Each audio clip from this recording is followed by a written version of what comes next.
Hello friends, welcome to my channel. मैं doctor Usha Udgar बोल रही हूँ। आज हम देखेंगे कि एचआईवी डायग्नोस कैसे करते हैं। मीन्स लैब टेक्नीशियन जो है वो लेबोरेटरी में कौन कौन से टेस्ट करते हैं, यानी अपना लैब इन्वेस्टिगेशंस क्या होता है वो देखेंगे। आज मैं इसमें देखूंगी कि आप नेशनल गाइडलाइंस क्या है एचआईवी टेस्टिंग के। एचआईवी के कौन से टेस्ट करने से हम लोगों को मालूम होता है कि एचआईवी क्या है। लेकिन एचआईवी जो इनके लिए कुछ गाइडलाइंस है, तो वो मैं पहले बताती हूँ कि नेशनल टेस्टिंग पॉलिसी की गाइडलाइंस क्या है।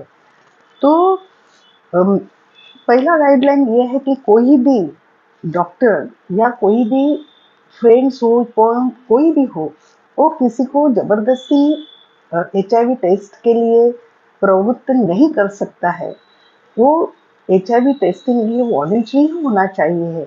और वो टेस्टिंग किसी के ऊपर हम लाद नहीं सकते कि नहीं बाबा चलो अब तुम मेरे पेशेंट हो, ये तुम्हें करना ही पड़ेगा, ऐसा कोई डॉक्टर नहीं बोल सकता है।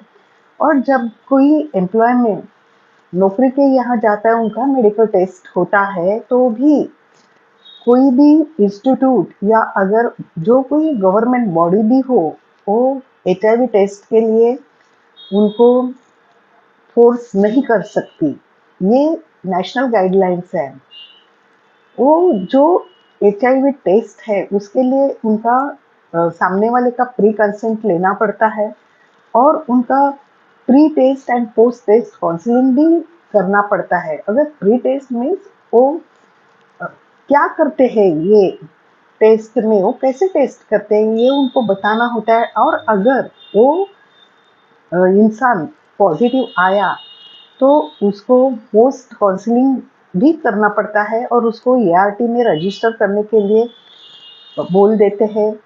और उनका जो स्टेटस है एचआईवी पॉजिटिव, वो कॉन्फिडेंशियल मीन्स उसकी गुप्तता रखनी होती है। तो ये जो हो गया वो नेशनल पॉलिसी हो गया।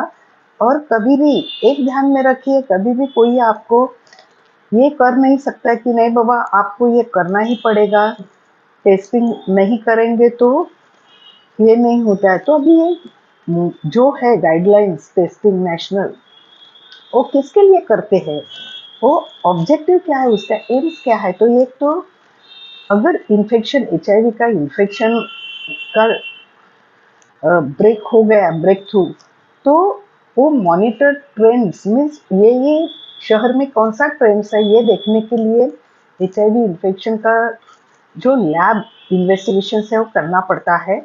आपको मालूम होगा, मैंने त्रिपुरा का वो ड्रग्स इंजेक्टेबल जो एक स्टूडेंट्स में जो हुआ कांड, 844 जो स्टूडेंट्स थे उसमें एक को पॉजिटिव मिला, इसलिए सब लोगों को करना पड़ा। वो ट्रेंड्स बोलते हैं। दूसरा, अगर किसी को ब्लड डोनेट करने का है और ऑर्गन डोनेट करने का है, तो ये एचआईवी का टेस्ट करते हैं, मीन्स मस्ट है। और वो ब्लड डोनेशन के पहले दूसरे भी टेस्ट होते हैं, ऑस्ट्रेलिया एंटीजन भी होता है, हेपेटाइटिस सी भी करते हैं, वीडीआरएल सिफिलिस के लिए भी करते हैं, क्योंकि ये जो है डिजीजेस वो सेक्सुअली ट्रांसमिटेड है, तो ये भी उनको करना पड़ता है। तीसरा, अगर किसी को जो का हिस्ट्री है और उनको मन में डाउट आया है, तो उसके लिए करते हैं। तो वो क्या हुआ, डायग्नोसिस के लिए हुआ। और चौथा जो है रिसर्च के लिए। रिसर्च जो बोलते हैं ना, हमारे इंडिया में कितना है, मुंबई में कितना है, राजस्थान में कितना है, इसका जो स्टैटिस्टिक निकालने के लिए भी कर सकते हैं। जब हम इन्वेस्टिगेशंस करते हैं तो उसके पहले हम लोगों को एचआईवी वायरस कैसी है, उसके जो एचआईवी वायरस का जो स्ट्रक्चर है वो जानना भी हम लोगों को बनता है। क्योंकि क्या होता है, मैंने हर एक अपने वीडियोस में बोला है कि एचआईवी जो है ह्यूमन इम्यूनोडेफिशिएंसी वायरस, ये अपने शरीर में जाके इम्यूनिटी के ऊपर अटैक करता है, और T cells CD4 T cells and CD4 8 cells पे अटैक करके अपनी इम्यूनिटी कम करता है। तो वायरस का भी एक स्ट्रक्चर होता है, तो स्ट्रक्चर में उनके जो वायरस होते हैं तो उनको एक एनवलप होता है, और ट्रांस मेम्ब्रेन ग्लाइकोप्रोटीन GP4 होता है। एनवलप ग्लाइकोप्रोटीन का, हाँ, प्रोटीन्स होता है वो GP120 होता है। वायरल जीनोमिक RNA भी होता है। मैट्रिक्स कोर होता है, T17 होता है। न्यूक्लिक कोर प्रोटीन भी होता है, और रिजर्व ट्रांसक्रिप्टेज होता है। मैंने ये स्ट्रक्चर क्यों बताया, क्योंकि ये जो वायरस है जब हमारे शरीर में जाता है तो वो वायरस का खुद का एंटीजन और एंटीबॉडीज होते हैं। तो उन्हें हम इन्वेस्टिगेशंस में मेनली क्या डिटेक्ट करते हैं, तो एक एंटीजन है क्या वो देखते हैं, एंटीबॉडीज है क्या वो देखते हैं। इसलिए ये स्ट्रक्चर है। और वो पर्पस क्या है, तो मैंने उसके ऑब्जेक्टिव्स पता है। तो पर्पस है HIV टेस्टिंग क्यों करते हैं, कि अगर किसी को ब्लड डोनेट देने का है तो वो कितना सेफ है ब्लड, ये देखने के लिए करते हैं। तो वो सेफ्टी के लिए करते हैं, क्योंकि अ, अगर मरीज को HIV पॉजिटिव का खून दे जाएगा तो उसको भी हो सकता है, तो वो नहीं होने के लिए दे सकते हैं ना, सेफ्टी के लिए। कभी कभी मैंने बोला एसिम्टोमेटिक इंडिविजुअल है लेकिन उनके पास एक्सपोजर का हिस्ट्री है, तो वो HIV है कि नहीं ये देखने के लिए करते हैं। तीसरा, अगर सामने वाला पार्टनर पॉजिटिव है और दूसरा पार्टनर नेगेटिव है और उनको भी थोड़ा मन में डर लगता है कि नहीं मुझे भी हो सकता है, तो उसके लिए करते हैं। और चौथा जो होता है वो ट्रांसमिशन उसका नहीं होवे दूसरे पार्टनर के लिए, उसके लिए भी करते हैं। अगर क्लिनिकली सस्पेक्ट केस मिला तो उसके लिए भी एक HIV करते हैं टेस्ट। और अगर एपिडेमिक मैंने बोला कि जो त्रिपुरा का हुआ और ये जो टैटू का हुआ उसमें भी सब लोगों का करना पड़ता है। तो ऐसी तरह से अगर ये इन्वेस्टिगेशंस करेंगे तो ही ये जाके उनका हम लोग अच्छी तरह से HIV के ये कर सकते हैं। अभी मैंने बोला कि वो डायग्नोसिस कैसे करते हैं हम लोग, कि डायग्नोसिस करने के लिए तो वायरस का आइसोलेशन करते हैं। मीन्स कोई भी डिजीज होगा तो उसका बैक्टीरिया वायरस का आइसोलेशन करते हैं। वो कैसे करते हैं, तो कल्चर की तरह से करते हैं। दूसरा, एंटीजन डिटेक्शन अगर होता है तो उससे करते हैं। अभी HIV में वायरस कल्चर करते हैं। दूसरा, एंटीजन डिटेक्शन जो है वो P24 डिटेक्शन होता है, और वो अर्ली दिखाई देता है। एक्सपोजर के विदिन 2 to 6 वीक्स के अंदर ही वो अर्ली डिटेक्शन होता है। और वायरल न्यूक्लिक एसिड डिटेक्शन में PCR भी करते हैं। तो इनडायरेक्ट डेमोन्स्ट्रेशन ऑफ इन्फेक्शन भी anti-HIV एंटीबॉडी का डिटेक्शन करते हैं। तो ये 3 प्रकार के है। HIV इन्फेक्शन भी लीजिए, अदर भी लीजिए, तो एक तो कल्चर, दूसरा एंटीजन डिटेक्शन, और तीसरा एंटीबॉडी डिटेक्शन की वजह से हम लोग वो डिटेक्ट करते हैं।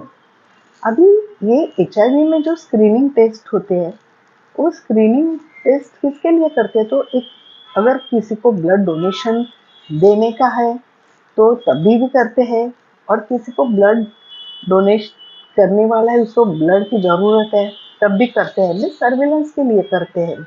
और उसमें एलाइजा टेस्ट करते हैं। तो एलाइजा जो है और 2 to 3 आवर्स उसका रिजल्ट लेती है। लेकिन आजकल हमारे जो बेसिक इंस्टीट्यूट है उसमें रैपिड टेस्ट है, वो विदिन मिनट्स में अपना रिपोर्ट देती है, और सिंपल टेस्ट 30 मिनट्स में होती है। तो वो एलाइजा और रैपिड टेस्ट वो हाईली सेंसिटिव भी होती है, इजी परफॉर्म करने में इजी भी होती है, और क्या है सब जगह इजीली अवेलेबल है। और जो एलाइजा है वो चीप भी है, और एक ही टाइम में 90 to 96 जो उसमें वेल होते हैं उसमें वो हम सब लोगों का एक ही साथ HIV टेस्ट कर सकते हैं। तो ये नैको जो है उन्होंने ये टेस्ट को ज़्यादा करके अप्रूव किया है, क्योंकि वो कॉस्ट वाइज चीप है, इजीली अवेलेबल है, और कोई भी उसका इजीली कर सकता है।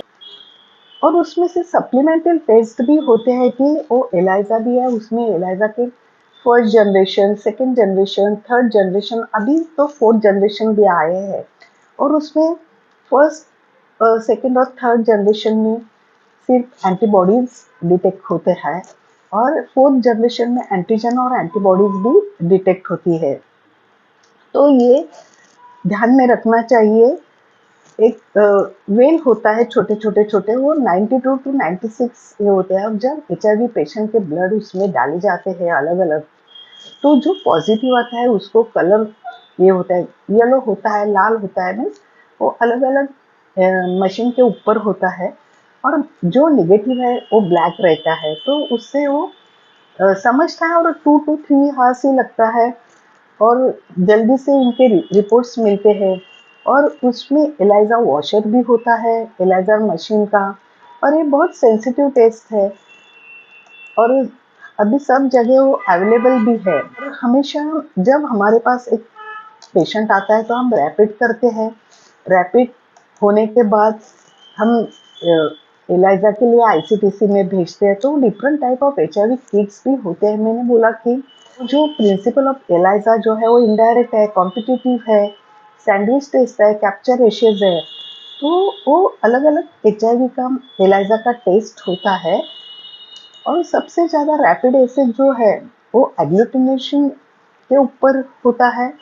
और वो HIV-1, HIV-2 भी होता है। उसका मैं पिक्चर अभी दिखाती हूँ उनका। तो उसमें छोटा स्टीप जैसा होता है।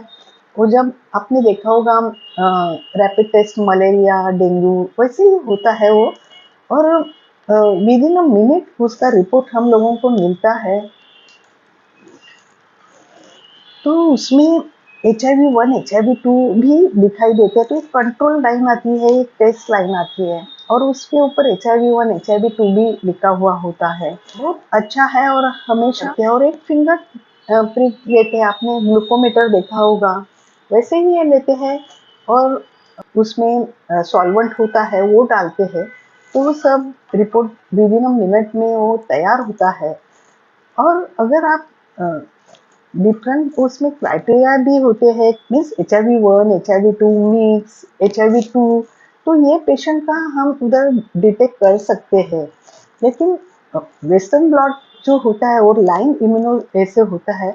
और वेस्टर्न ब्लॉट में क्या होता है कि जब HIV-2 पेशेंट आता है तो उसको कंफर्म करने के लिए ये डिटेक्शन स्पेसिफिक एंटीबॉडीज वो डिटेक्ट करते हैं।